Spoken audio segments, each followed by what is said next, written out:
మనసిస్తావా part 6 time అయిపోతుంది అన్న తొందరలో పడుతున్న చినుకులకి అబ్బా పొద్దున లేచిన దగ్గర నుండి ఈ వర్షం ఇలా తగులుకుందేంటి, ఇది కూడా ఇప్పుడే పడాలా అనుకుంటూ టైం చూసుకుంటూ బస్ దిగి ఆఫీస్ వైపుకు హడావిడిగా నడుస్తున్న రూపాలిని చూశాడు. అప్పుడే వస్తున్న శౌర్య. ఆమె హడావిడి చూసి టైం చూసుకున్న అతను ఇంకా 3 నిమిషాలు ఉంది ఆఫీస్కి రావడానికి అని ఆమె కంగారు పడుతుంది అని అర్థమై చెప్తాను నీ పని అంటూ చినుకులకి తడిగా ఉన్న రోడ్డుని చూసి అక్కడక్కడ కొద్దిగా నీళ్లు కూడా ఉండడంతో సైడ్ స్మైల్ ఇస్తూ కార్ని అవసరానికి మించి స్పీడ్ పెంచి ఆఫీసులోకి టర్న్ అవుతూ ఉండగా అక్కడ రోడ్డు మీద నిలిచిన నీళ్లు కాస్త ఎగిరి రూపాలి డ్రెస్ మీద అలాగే ఫేస్ మీద కూడా పడ్డాయి. దాంతో అని అరుస్తూ ఏదో ఆలోచనలో ఉన్న ఆమె రేయ్ నీకు కళ్ళు కనబడడం లేదా అని హిందీలో అరిచి చ అంటూ మొహానికి అంటిన మట్టిని తుడిచి కళ్ళు తెరవగా వెళుతున్న కార్ కాస్త ఆగడం కనబడి ఉండు వస్తున్నాను అంటూ కోపంగా అక్కడే ఉన్న రాయిని తీసుకొని దగ్గరికి వెళ్ళబోతుండగా ఆమె తిట్టిన తిట్టుకి విండో నుండి తల బయటకు పెట్టి వెనక్కి చూశాడు శౌర్య. అతనిని చూసి కోపం మరింత పెరగడంతో వెంటనే కార్ దగ్గరికి వెళ్ళి ఏంటి మీరు చేసిన పని అని అడిగింది. మీకు కనుక ఈ వీడియో నచ్చితే లైక్ షేర్ సబ్స్క్రైబ్ చేయండి. ఏంటి కేర్లెస్గా అడిగాడు. ఏంటి కేర్లెస్గా అడిగాడు.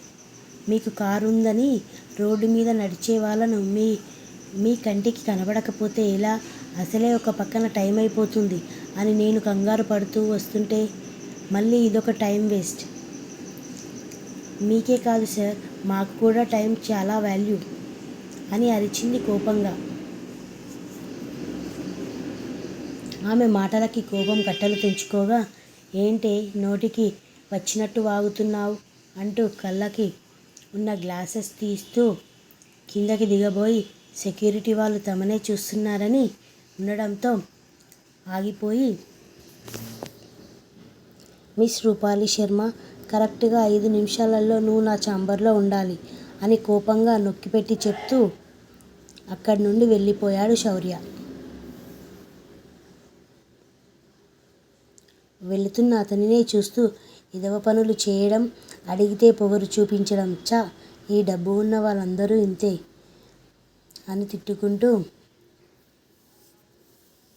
ముందు టైం అయిపోయే లోపు ఆఫీస్లో ఉండాలి అని తన చేతిలోని రాయిని పక్కన పడేసి గబగబా బిల్డింగ్లోకి పరిగెత్తింది. తన ఒళ్ళు తనకే చిరాగ్గా ఉన్నా లెక్క చేయకుండా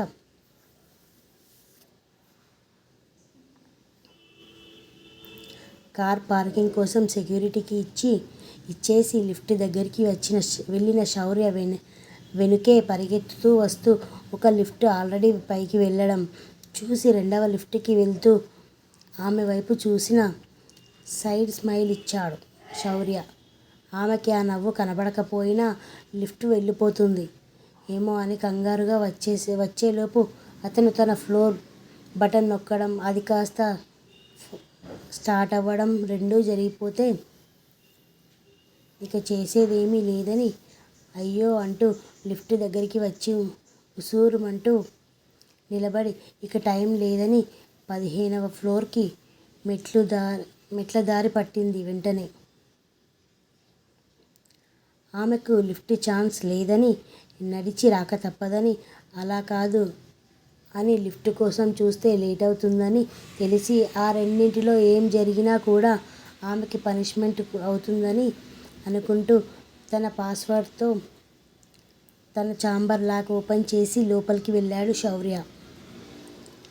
నిన్నటి నుండి ఫుడ్ లేని ఆమె 2 ఫ్లోర్స్ ఎక్కడానికే ఆపకష్టాలు పడింది. అయినా తప్పక ఓపిక చేసుకొని ఇంకో 3 ఫ్లోర్లు ఎక్కిన తర్వాత కానీ ఒక లిఫ్ట్ ఖాళీ అయినట్టు కనబడడంతో వెంటనే దానిలోకి ఎక్కి తన ఫ్లోర్కి వెళ్ళింది రూపాలి. కానీ ఆఫీస్లోకి ఎంటర్ అవ్వగానే తన ఒంటి మీద మొహం మీద ఉన్న బురద చూసి ఆఫీస్లో అందరూ మొహం ఆందోళన పెట్టుకోగా అది గమనిస్తూనే వెంటనే కామన్ వాష్రూమ్స్ వైపు వెళ్ళింది రూపాలి.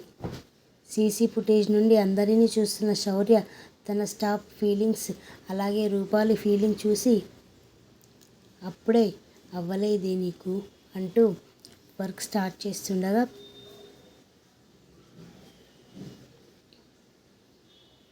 మేనేజర్ డోర్ నాక్ చేశాడు.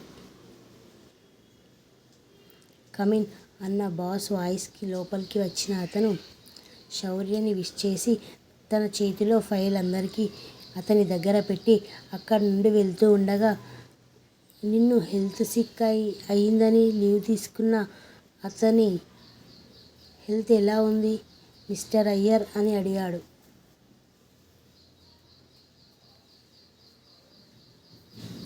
ఆ మాటకి వెనక్కి తిరిగి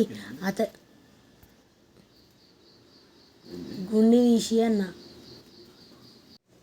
ఆ మాటకి వెనక్కి తిరిగి తనని అలా అడిగినందుకు రొంబ నండ్రి సార్ అని బాగానే ఉంది అని చెప్పి అక్కడి నుండి వెళ్ళిపోయాడు. అసలే తల్లి గురించి ఆలోచనల్లో ఉన్న ఆమె ఫుడ్ కూడా లేక అలసిపోతే ఇప్పుడు శౌర్య చేసిన పనికి అందరూ తనని చిరాగ్గా చూడడం గుర్తు వచ్చి కోపంతో పాటు ఏడుపు కూడా రావడంతో 2 నిమిషాలు తన బాధని ఏడుపుతో బయటకు పంపించి వెంటనే డ్రెస్ క్లీన్ చేసుకొని అలాగే ఫేస్ కూడా వాష్ చేసుకొని పొడిగా ఉన్న చున్నీతో మొహం తుడుచుకొని మళ్ళీ బొట్టు నీట్గా పెట్టుకొని బయటకు వచ్చింది రూపాలి. ఇంతలో అటెండర్ వచ్చి మేడం మిమ్మల్ని బాస్ రమ్మన్నాడు అని చెప్పడంతో విషయం అర్థమై వాచ్ చూసుకొని తను 10 నిమిషాలు లేట్ చేసింది అని తెలుసుకొని అతని పనిష్మెంట్కి రెడీ అవుతా శౌర్య దగ్గరికి వెళ్ళింది.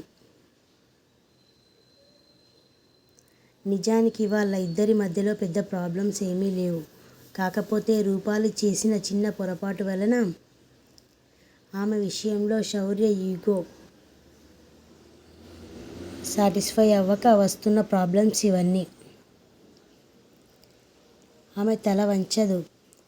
అతను అది ఒప్పుకోలేక తన మీద ఎలా అయినా నెగ్గాలి అనే ఫీల్తో తెలియకుండానే తన కాన్సంట్రేషన్ మొత్తం ఆమె మీదనే పెడుతున్నాడు. ఇదే జరుగుతుంది మొదటి నుండి వాళ్ళ విషయంలో. దీనిని లాగి ఎక్కడి వరకు తెచ్చారో ముందు చూద్దాం. ఇంకా ఉందండి. మీకు నా స్టోరీ నచ్చినట్లయితే కామెంట్తో నన్ను ప్రోత్సహించి నా డైలీ అప్డేట్స్ కోసం నన్ను అనుసరించండి. Thank you.